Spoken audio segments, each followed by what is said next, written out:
अपने हौसलों के तरकश में वो तीर जिंदा रखो, अपने हौसलों के तरकश में वो तीर जिंदा रखो। हार जाओ जिंदगी में चाहे सब कुछ, लेकिन फिर से जीतने की उम्मीद जिंदा रखो। ये मैसेज शहीद आजम उधम सिंह से हमें सीखना चाहिए। 1899 में उनका जन्म हुआ और 1901 में उनकी माता जी उनके साथ नहीं थी। 2 साल की उम्र में उनकी माता जी उनको छोड़ के चली गई और 1907 में उनके पिताजी ने भी उनका साथ छोड़ दिया, उस दुनिया में नहीं रहे। तो इतने छोटे से बच्चे को अनाथालय में रहना पड़ा। माँ बाप का प्यार उन्हें नहीं मिला, लेकिन उन्होंने अपने मन में देश के प्रति प्रेम को जागृत किया। जिस बच्चे को माँ बाप का प्यार नहीं मिला, उन्होंने भारत माता को ही अपनी माँ मानकर उनके प्रति अपना समर्पण किया। आप सब बच्चों ने भी शायद नहीं पढ़ा होगा या फिर आप आगे पढ़ोगे। जलियांवाला बाग हत्याकांड हुआ था 13 अप्रैल 1914 को। उस 1919 को उस दिन उधम सिंह भी वहां थे। उन्होंने सारा हत्याकांड अपनी आंखों से देखा था। जब उन्होंने देखा कि इतने लोगों की मृत्यु हो रही है, इतने लोगों की हत्या हो रही है, तो उन्हें बहुत गुस्सा आया। उन्होंने देखा कि मेरे समाज के लोग मर रहे हैं और ये किसके आदेश में हुआ?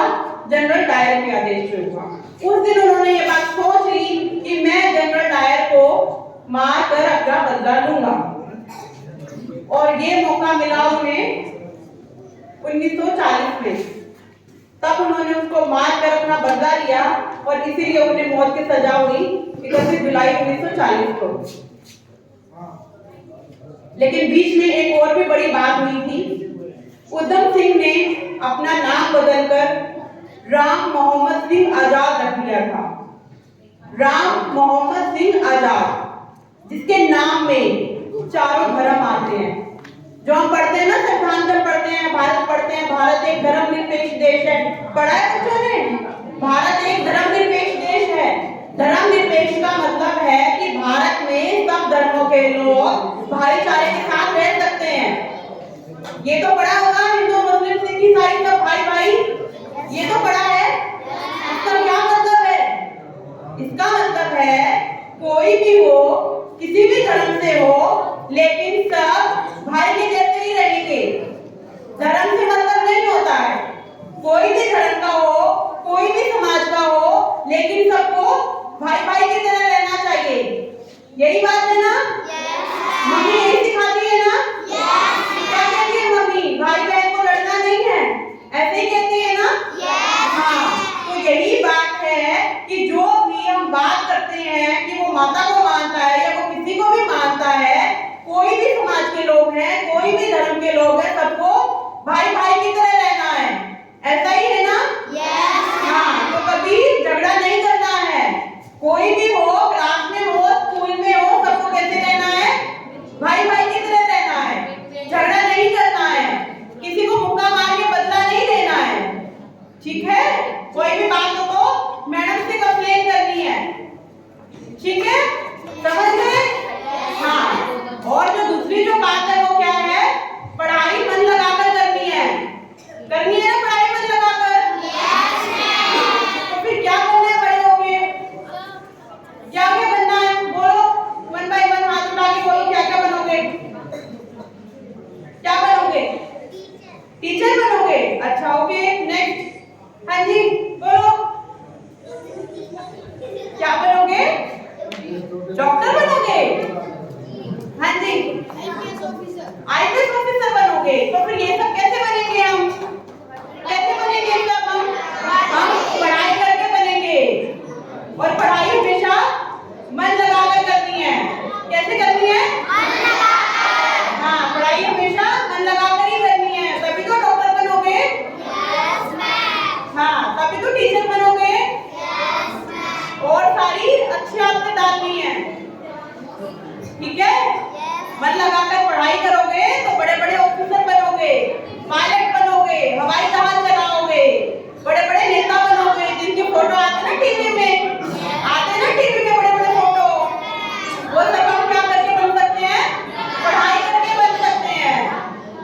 ठीक है, तो इसलिए सबसे पहला काम क्या करना है, पढ़ाई करनी है मन लगा के। ठीक है, उसके बाद क्या करना है,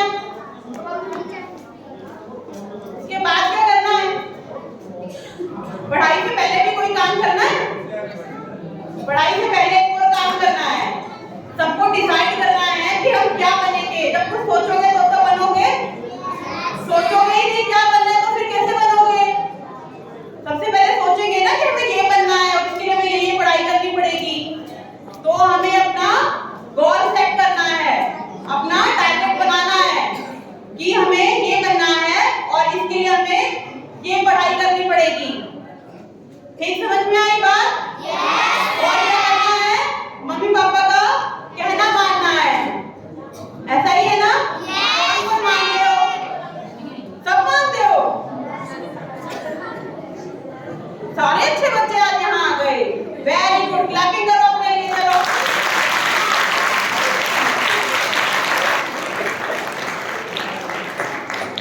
हाँ, तो जब मैडम ये कहानी सुनाती है तो उसके बाद क्या शिक्षा मिलती है, कोई शिक्षा तो मिलती है ना? हाँ, तो हम क्या करेंगे, एक कहानी सुनेंगे, उसके बाद बताना हमें क्या शिक्षा मिलती है। ठीक है, एक छोटी सी चिड़िया थी, वो दाना चुग के लाती थी। समझ गए, चिड़िया दाना चुगती है ना? हाँ, तो वो दाना चुग के लाई और वो एक पेड़ के किसी झाड़ में उसका दाना फंस गया।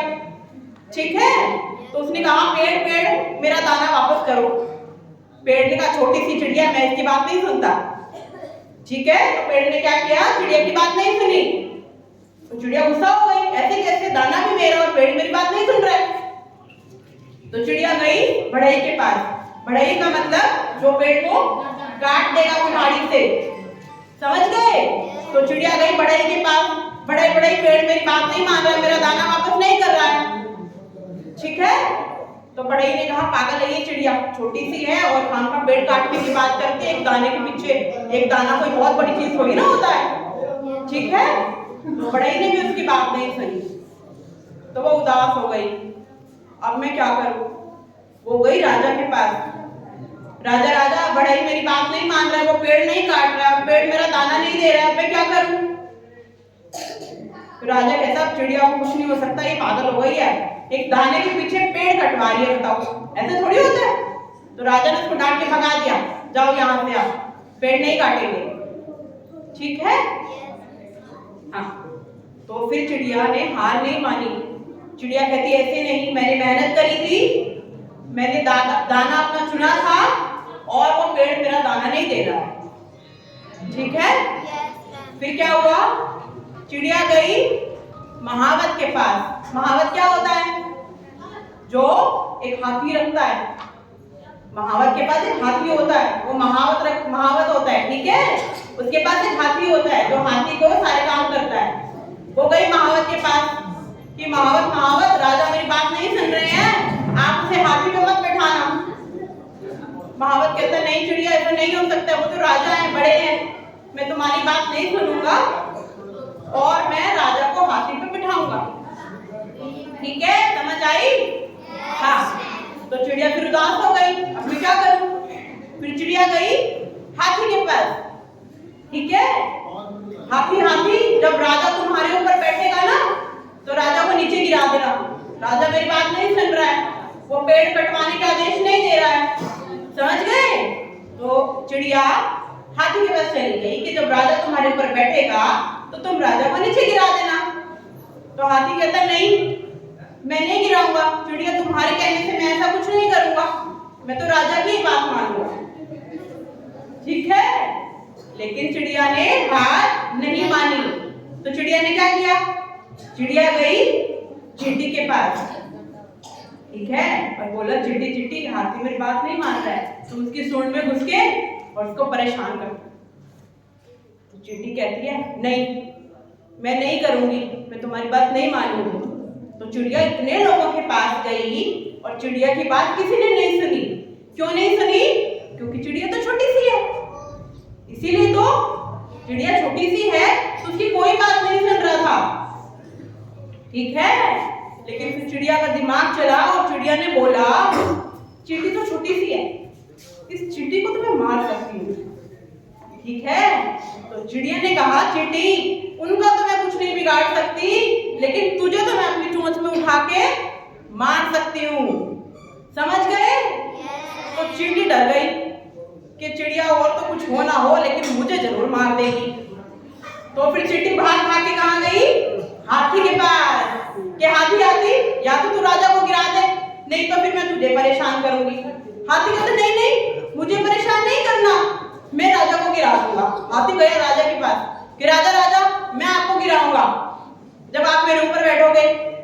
राजा डर गया, नहीं नहीं, ऐसे तो मैं मर जाऊंगा तेरे ऊपर से गिर के। तो राजा ने फटाफट बढ़ई को ऑर्डर किया, भाई तू पेड़ काट दे। बढ़ई कहता राजा का आदेश है, मैं तो पेड़ काटूंगा। तो बढ़ई गया पेड़ के पास कि पेड़, या तो तू इसका दाना वापस कर दे, नहीं तो मैं तुझे काट दूंगा। समझ गए? तो पेड़ ने क्या किया? चिड़िया का दाना वापस कर दिया। समझ गए? तो इस कहानी से हमें क्या शिक्षा मिलती है? इस कहानी से हमें क्या शिक्षा मिली? हाँ बताओ। हाँ, कोशिश करने वालों की कभी हार नहीं होती। ठीक है? इसीलिए पढ़ोगे, अपने अपने हुनर को पहचानोगे, अपनी अपनी ताकत को पहचानोगे, आप किसी से कमजोर नहीं हैं। ठीक है? आप किसी से कमजोर नहीं हैं। अपनी ताकत को पहचानोगे, अपना गोल सेट करोगे, अपनी पढ़ाई करोगे, और जो भी आप बनना चाहते हो वो आप डेफिनेटली बन जाओगे। ठीक है? Thank you.